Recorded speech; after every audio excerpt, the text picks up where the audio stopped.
Hello everyone. आज के lecture में हम लोग पढ़ेंगे फ्री रेडिकल्स। इसके पहले वाले लेक्चर्स में हम लोगों ने कार्बोकेटायन और कार्बन आयन दोनों ही फिनिश किया था और ये थर्ड रिएक्टिव इंटरमीडिएट है जिसके बारे में आज पढ़ेंगे। फ्री रेडिकल्स कैसे हैं? जिस भी एटम, जो भी कार्बन एटम या कोई भी एटम जिस पे कि सिंगल इलेक्ट्रॉन होता है that is called free radical. जैसे एक एग्जांपल लेते हैं क्लोरीन। क्लोरीन पे अगर एक सिंगल इलेक्ट्रॉन लगा दे then it is called chlorine free radical. अगर मिथाइल ले लेते हैं तो मिथाइल पे अगर CH3 पे एक डॉट डाल देते हैं, एक इलेक्ट्रॉन डाल देते हैं तो वो क्या कहलाते हैं? Methyl free radical. तो मतलब क्या हुआ कि कोई भी केमिकल स्पेसीज जिसके पास ऑड या अनपेयर्ड इलेक्ट्रॉन हो those are called free radicals. Okay, अब देखो that these are very reactive. क्यों? क्योंकि उनकी जो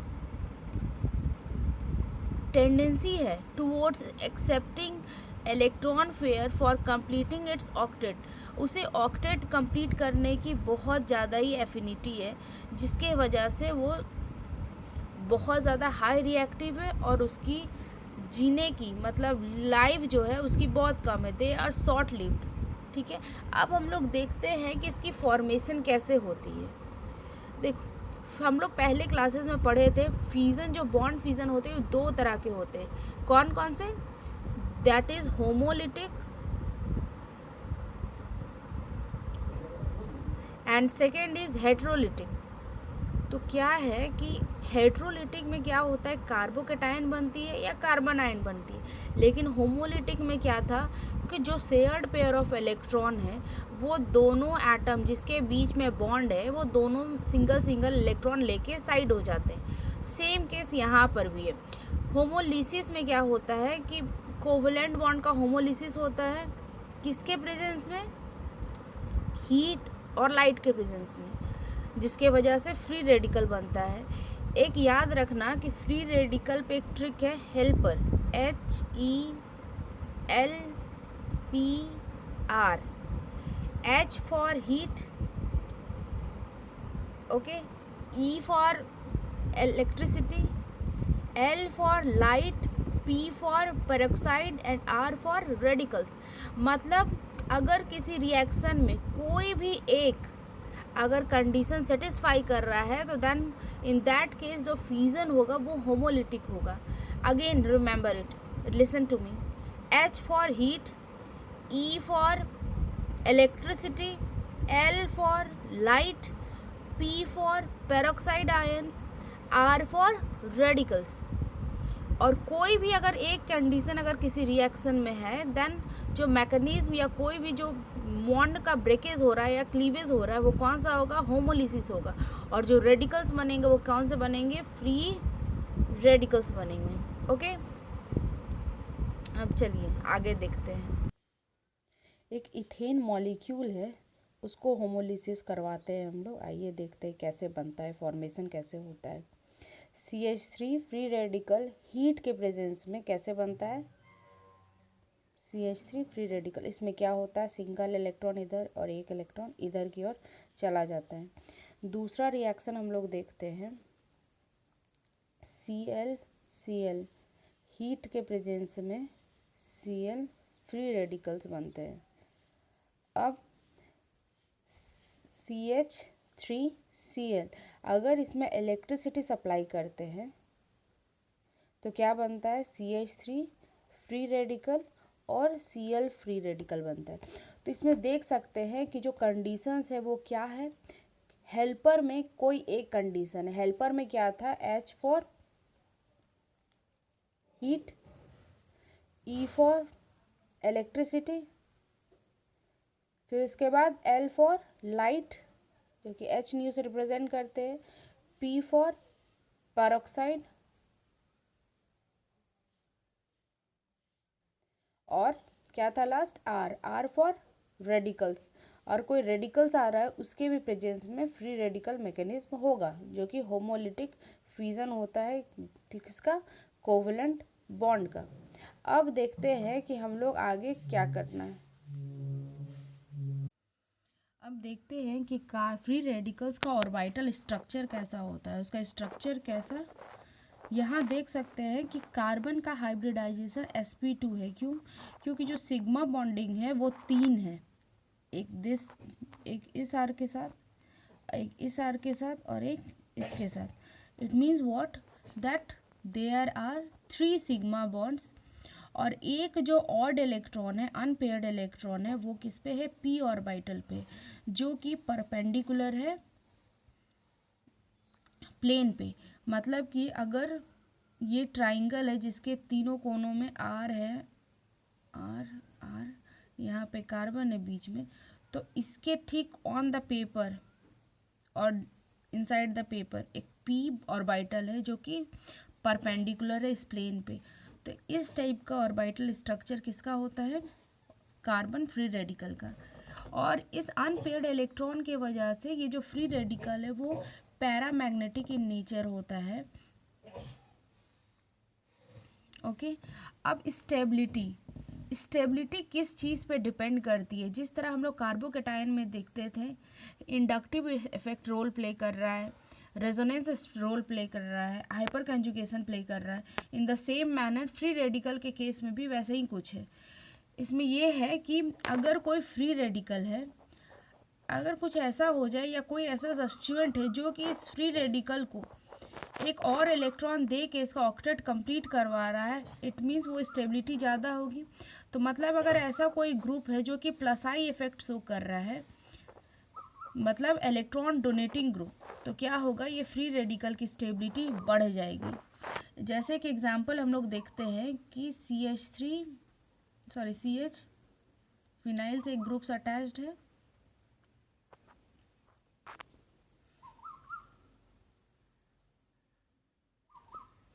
तो अगर इस चीज़ में पैरा पोजीशन में अगर NO2 ग्रुप लगा देते हैं, तो हम लोग जानते हैं रेजोनेंस में क्या होता है कि इस पोजीशन पे नेगेटिव चार्ज आएगी। तो अगर NO2 लगा देते हैं तो क्या होता है कि जो भी इलेक्ट्रॉन की डेंसिटी इस जगह पे वो खींचता है, यानी कि उसके बदले में इफेक्ट क्या पड़ेगा कि फ्री रेडिकल जो है उसकी भी जो सिंगल इलेक्ट्रॉन उसको भी अपनी ओर पुल करेगा, अपनी ओर खींचेगा। तो वैसे ग्रुप जो कि इलेक्ट्रॉन पेयर को अपनी ओर अट्रैक्ट करते हैं, इलेक्ट्रॉन विड्रॉइंग ग्रुप, तो वो क्या करेगा? CH2 मतलब जो फ्री रेडिकल बन रहा है उसको डीस्टेबलाइज करेगा। वही अगर यहाँ पर इलेक्ट्रॉन डोनेटिंग ग्रुप दे देते हैं, जैसे कि अल्कोक्सी ग्रुप लगा दें, ऐसा कुछ,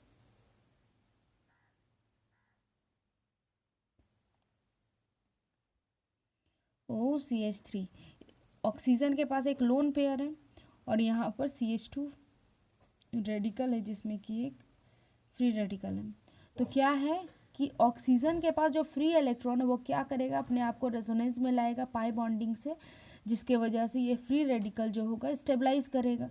तो इसका मतलब क्या हुआ कि वैसे ग्रुप या वैसे सब्स्टिट्यूएंट जो कि इलेक्ट्रॉन डोनेट कर रहे हैं कंजुगेशन में लाने के लिए, तो वो क्या करेंगे? फ्री रेडिकल जो बन रहा है उसको स्टेबलाइज करेंगे। तो चलिए आइए देखते हैं आगे। सेकेंड क्या है? Hyper conjugation. हाइपर कंजुगेशन के बारे में तो हम लोग जानते थे, ये नो बॉन्ड रेजोनेंस है, या सिग्मा पाई या p ऑर्बिटल के बीच में जो अट्रैक्शन होता है उस चीज़ को हम लोग हाइपर कंजुगेशन बोलते हैं। तो हम लोग जानते हैं कि ये किसके बीच में होता है? अल्फ़ा हाइड्रोजन्स के बीच में होता है। जिसके पास जितना ज़्यादा अल्फ़ा हाइड्रोजन होगा उतना ही हाइपर कंजुगेटिव स्ट्रक्चर ज़्यादा होगा। उसके वजह से क्या होगा कि स्टेबिलिटी और भी ज़्यादा होगी। तो 3 डिग्री में हम लोग जानते हैं कि अल्फ़ा हाइड्रोजन कितना रहता है? 9 रहते हैं। उसी तरह 2 डिग्री में कितना होता है? 6, एंड 1 डिग्री में 3 रहता है। और CH3 मिथाइल फ्री रेडिकल में 0 रहता है। It means what, that 3 degree free radical is much stable than 2 degree, than 1 degree, than 3 degree, sorry वो मिथाइल फ्री रेडिकल। तो यहाँ पर देख सकते हो कि CH2 यहाँ पर है, CH2 के साथ अटैच कौन सा है?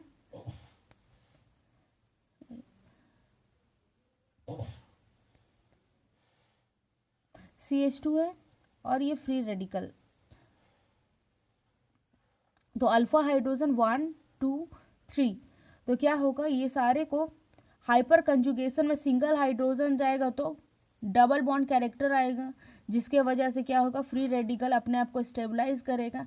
इस तरह के 3 रेजोनेटिंग स्ट्रक्चर बनेंगे और 3 डिग्री के केस में 9 रेजोनेटिंग स्ट्रक्चर बनेंगे और 1 डिग्री के केस में 3 बनेंगे और मिथाइल के केस में 1 भी नहीं बनेंगे, जिसके वजह से 3 degree much stable then 2 degree then 1 degree then methyl free radical. आगे है रेजोनेंस। रेजोनेंस कैसे इफेक्ट करता है, हम लोग ये जानते हैं कि अगर कोई भी चार्ज, जैसे कि हम लोग कार्बोकेटाइन के केस में पढ़ रहे थे कि अगर कुछ ऐसा कंडीशन हो जिससे कि जो कार्बोकेटाइन के पास पॉजिटिव चार्ज है या कार्बन आयन के पास नेगेटिव चार्ज है, उसको अगर कोई डिस्पर्स कर दे या डीलोकलाइज कर दे तो उसकी स्टेबिलिटी बढ़ जाती है। तो रेजोनेंस में भी कुछ ऐसा ही होता है।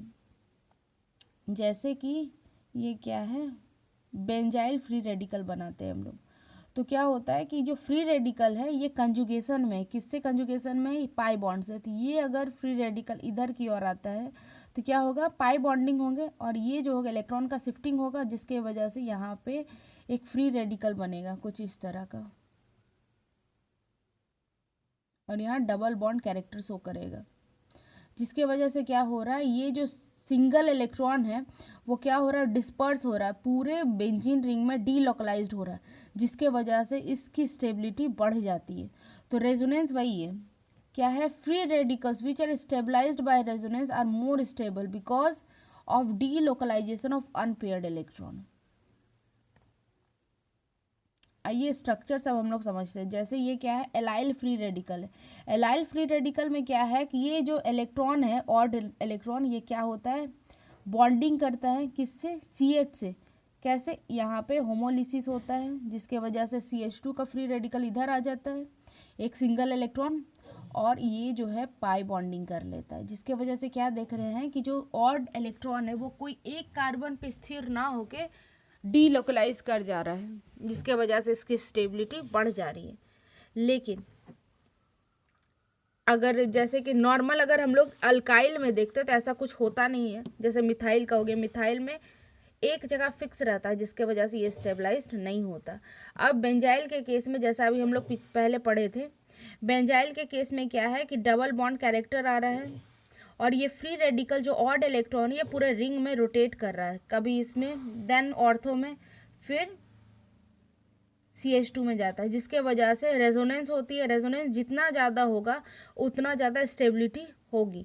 तो CH2 के केस में जो बेंजाइलिक है उसके केस में क्या है, 3 रेजोनेंस स्ट्रक्चर है और एलाइल के केस में सिंगल रेजोनेंस स्ट्रक्चर है, जिसके वजह से क्या हो रहा है, बेंजाइलिक जो है ज़्यादा स्टेबल है in comparison of allylic free radicals. Okay,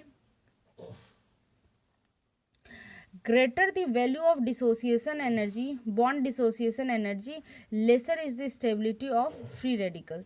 मतलब बॉन्ड डिसोसिएशन एनर्जी जितना कम होगा उतनी ही स्टेबिलिटी कम होगी। स्टेबिलिटी ऑर्डर है एक, बेंजाइल जैसा कि अभी हम लोग देख रहे थे रेजोनेटिंग स्ट्रक्चर के टर्म्स में, is much stable then allylic. और टर्शियरी ब्यूटाइल में क्या था, इसमें कितने थे, 9 रेजोनेटिंग स्ट्रक्चर थे। तो यहाँ पर क्या होगा, रेजोनेंस के थ्रू ये अपने आप को स्टेबलाइज करेगा and this is very important for your exam. Now thank you very much, please subscribe my channel and like my video if you have understood my video. Thank you very much.